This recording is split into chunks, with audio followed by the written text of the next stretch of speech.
describe that moment of realization when you really said to yourself, this is what I want to do. I want to be of service to the human world and bring healing to the world. And also, what were the steps that you took to really step into that position of the healing arts? Yeah. You know, I'm a believer that we come here to do something. And I had never heard of Reiki. I didn't know anything about it. And a friend of mine had taken me to this workshop. And it was a spiritual workshop that this lady would have every week at her house. She was a channeler. But one day that I went to this workshop, there was a woman there who was very sick. She had like 32 tumors all around her body, and she and her husband were there, and they were telling us all the medical things and how it had a very low rate of getting healed. And, you know, she was just desperate, looking for anything, was in a very negative place.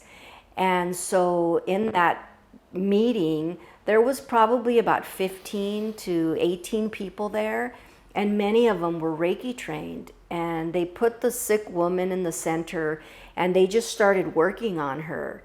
And they said, anybody who's not Reiki trained, you know, just hold good intentions, hold your hands out. And they had to say like a mantra. It was like, every day and every way I'm getting better and better and better. I saw that lady go from like a very heavy energy, frowny faced, burdened by her diagnosis and her prognosis, to literally like start laughing and releasing that. And I was like, what the heck is this Reiki stuff, right? And so I just like knew in my core, of course, like I need to learn how to do this. I just need to. And so I started looking for a teacher, and it was very interesting because I couldn't find a teacher. People were telling me, oh, this person teaches Reiki, that person teaches Reiki. And I would call them and they wouldn't return my call. And like a month had gone by and these people weren't returning my calls. And I was like, what's going on? So as part of my monthly care back then, I used to go to a massage therapist every month. And I was telling her while I was on the table, she was working on me, I told her about this Reiki experience and how I was looking for a teacher.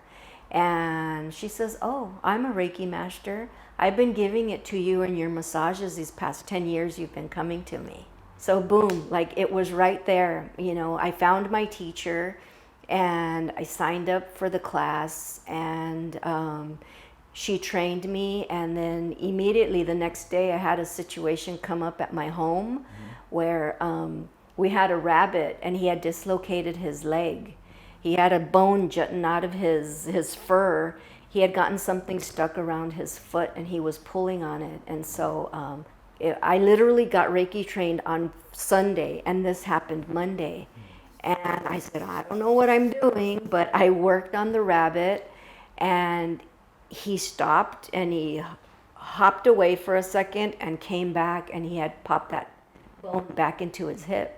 And I worked on him some more, and then my daughter was distraught because this was her baby. And so after I worked on him, I worked on her, and just the calmness that came over us. And so he had an appointment at the vet the next day, and she's like, he's fine. I told her what I had done, and she's like, he's fine. And I mean, we had that rabbit for 11 years. So at that point, we had him for another 5 or 6 years, perfectly fine. So interesting, but it all, when I saw it, I knew I had to do it, and then the teacher showed up, and then the opportunity to use it showed up.